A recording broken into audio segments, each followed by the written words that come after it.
সমুদ্রে আমার সবসময় ভালো লাগে, তবে এখন আমি যে সময় বাইরে এসেছি মানে সমুদ্রের কাছে এসেছি এটা দুপুরবেলা। এখন সময় আনুমানিক একটা পার হয়েছে, দুপুর একটা পার হয়েছে। তো এই দুপুর একটার সময় আপনারা জানেন যে সূর্যের আলোর তীব্রতা বা প্রখরতা সব থেকে বেশি থাকে। তো এই সময়টায় আকাশ সব থেকে বেশি পরিষ্কার থাকে জন্য সমুদ্রের পানিকে সব থেকে বেশি নীল মনে হয়। তো আমি যদি এখন এখানে সমুদ্রের পানির অবস্থাটা আপনাদের একটু দেখাই, এখানে প্রচুর বাতাস। আমি জানি আমার কথা শুনতে আপনাদের হয়তোবা কিছুটা সমস্যা হতে পারে, তবুও আমি চেষ্টা করছি যতটুকু সমস্যা না করে আপনাদের সাথে কথা বলার চেষ্টা করা যায়। এখন আমি যেখানে আছি জাহাজের 1/3 সামনে একটা মজার জিনিস দেখায়। এখানে যেহেতু সূর্যের আলো পড়ছে বারবার, এই জায়গাটা আপনারা খেয়াল করলে যখন এই ঢেউগুলো উপরে উঠে আসবে তখন আপনারা কিন্তু অনেক সময় রংধনুর মতো একটা শেপ দেখতে পারবেন। তো আমরা একটু অপেক্ষা করি।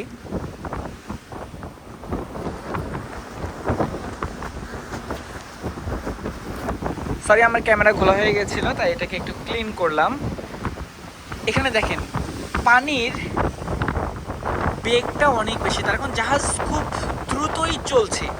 এখন জাহাজের স্পিড কত অনেকেই জিজ্ঞেস করেন। আমি যদি এখনের আনুমানিক স্পিড বলি তাহলে ধরুন অলমোস্ট 25 কিলোমিটার/আওয়ার। এটা জাহাজ মনে হচ্ছে আপনাদের অনেকের কাছে মনে হতে পারে যে 25 কিলোমিটার/আওয়ার এটা তো অনেক কম, স্বাভাবিক, এরকম ভাবেই স্বাভাবিক। কিন্তু জাহাজের ক্ষেত্রে 25 কিলোমিটার/আওয়ার মানে মোটামুটি আমরা স্যাটিসফাইড এটা নিয়ে। তার কারণ জাহাজ তো ছোট, মোটরসাইকেলের মতো ছোট্ট একটু বাহন না, জাহাজের সাইজ অনেক বড়। তো এত বড় একটা বাহন সমুদ্রের মাঝে এসে এত স্পিডে যে ছুটে চলছে, এটাও এটা। এখন দেখেন ভাই পানির এই কালারটা, মানে চোখ কিভাবে জুড়িয়ে যাবে আপনি এখানে আসলেই বুঝতে পারবেন। মন ভালো হয়ে যাওয়া, চোখ জুড়িয়ে যাওয়া, পরিবারকে যে আমরা মিস করি, পরিবারের কথা যতটুকু মনে পড়ে এখানে আসলেই এই পানির দিকে তাকালে সব যেন এক পাশে এক নিমিষেই সব হারিয়ে যায়। আপনারা এখানে আরেকটা জিনিস দেখেন, এই যে পাখিটা কেউ কিন্তু তার মতো করে ছুটে চলছে, এর কাজ হচ্ছে মাছ শিকার করা। সিগাল বলে না, এটা কিছুটা সিগাল নাকি আমি শিওর না, তবে এটা এক টাইপের সামুদ্রিক পাখি যে এখানে উড়ে উড়ে খেয়াল করছে এখানে কোনো মাছ আছে কিনা। তার কারণ এই যে জাহাজের সামনের অংশে যেখানে আমি আছি, আমার থেকে পানির দ্রুত কিন্তু খুব কমে যা আমার দ্রুত দেখেন, আমি একদম কাছে আছি আর আমার ঠিক সামনেই এই পানিগুলো।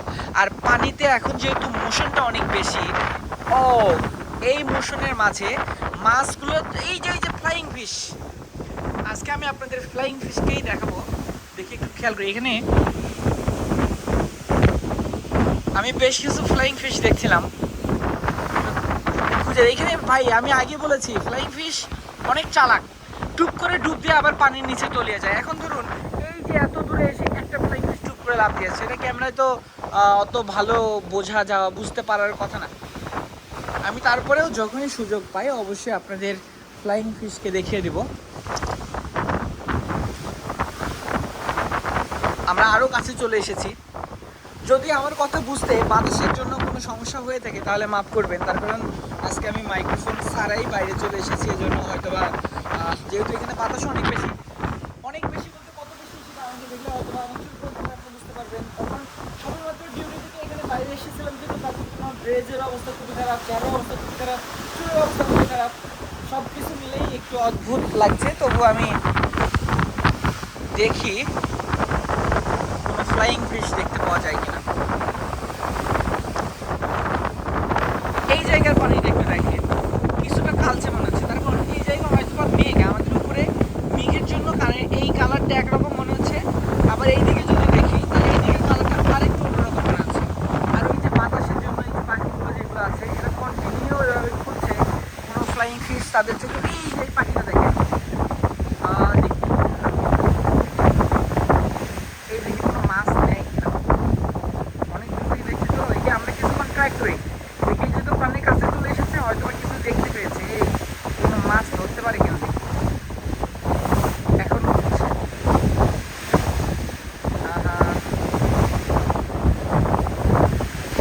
কন্টিনিউ হচ্ছে, তবে পানির খুব কাছ দিয়ে উঠছে তো খেয়াল করলে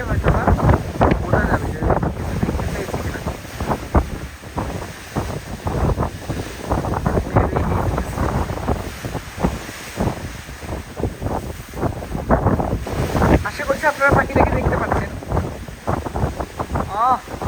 মিস করেছে, সে আবার উপরে চলে গেছে।